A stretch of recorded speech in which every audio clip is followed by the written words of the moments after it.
কিছু কিছু কাজ আছে যেগুলো করলে রোজা ভাঙে না, বাট আমাদের মধ্যে কনফিউশন কাজ করে যে এটা করলে কি রোজা ভাঙবে। এক নম্বরে হচ্ছে ইচ্ছা করে যদি আপনি খান, ইচ্ছা করে খাইতে হবে, বুঝছেন? ভুল করে খাইলে কিন্তু রোজা ভাঙে না। খুব মজার না ব্যাপারটা? দুই নাম্বার হচ্ছে এটা বিবাহিতদের জন্য। আমরা শুনেছি যে বিবাহিতরা ফিজিক্যাল ইন্টারকোর্স যদি করে, দেহ থেকে সিমেন আউট হলে রোজা ভেঙে যায়।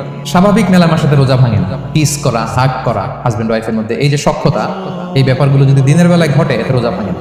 তবে এটা রিকমেন্ডেড না, ফলে ভুল করে সে এমন কাজ করে ফেলতে পারে যেটাতে তার রোজাটাই ভেঙে যাবে। আর ইচ্ছা করে রোজা ভাঙলে কি করতে হয়? কাজাও কাফারাও, সেজন্য এটা খেয়াল রাখতে হবে। তিন নাম্বার, এটাকে আরবিতে বলে আল ইহতিলাম, ওয়েট ড্রিম, বাংলায় বলে স্বপ্ন দোষ। ঘুমের মধ্যে এমন কিছু দেখলেন ফলে আপনার সিমেন আউট হলো, আপনার রোজা ভাঙবে না, শুধু আপনি ঘুম থেকে উঠে ফরজ গোসলটা করে নিলেই হবে। চার নাম্বার হচ্ছে ব্লাড টেস্ট। ব্লাড টেস্ট করা যাবে, 1-2 সিরিঞ্জ ব্লাড নিলে ভাঙে না। তবে যদি অনেক বেশি অ্যামাউন্টের ব্লাড নেয়, এতে যদি আপনি ক্লান্ত হয়ে পড়েন সেক্ষেত্রে আপনি রোজা ভাঙতে পারবেন, পরে কাজা করলে।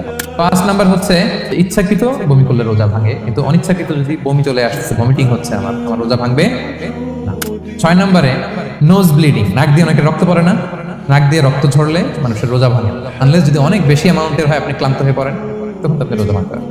7 নাম্বার, রোজা রেখে দাঁত ফেলতে পারবো কিনা, খুব বেশি যাতে রক্ত বের না হয় সেটা আপনি খেয়াল রাখবেন। দাঁত ফেললে যে রক্ত বের হয় এতে রোজা ভাঙে না। 8 নাম্বারটা হচ্ছে ইনজেকশন।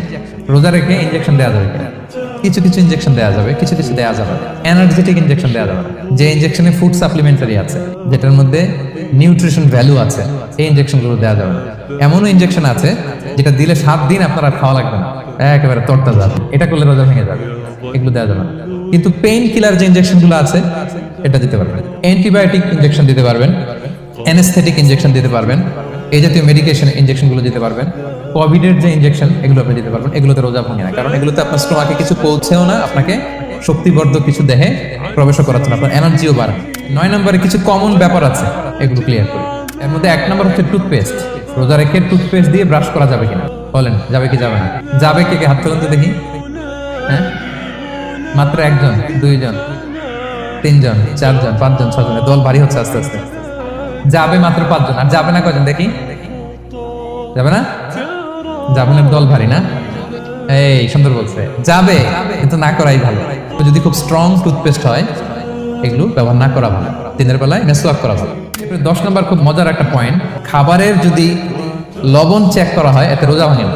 এটা রেকমেন্ডেড না। এটা কখন রেকমেন্ডেড? এটা বড় শেফদের জন্য। লেটস সে রমাদানে 1000 লোকের বিরিয়ানি করা হবে, আল্লাহর বান্দারা রোজাদার রাখাবে, এটা লবণ বেশি হলে খাইতে পারবে? পারবে না। এজন্য যিনি শেফ উনি লবণটা ট্রাই করতে পারবেন, করেই সাথে সাথে কুলি করে ফেলবেন। তাই বলে প্রতিদিন ঘরের রান্নাতে আবার এটা করতে যায় না। হাজবেন্ড ওয়াইফ টোনাটুনি একটা হইলেই হইলো, কি বলেন?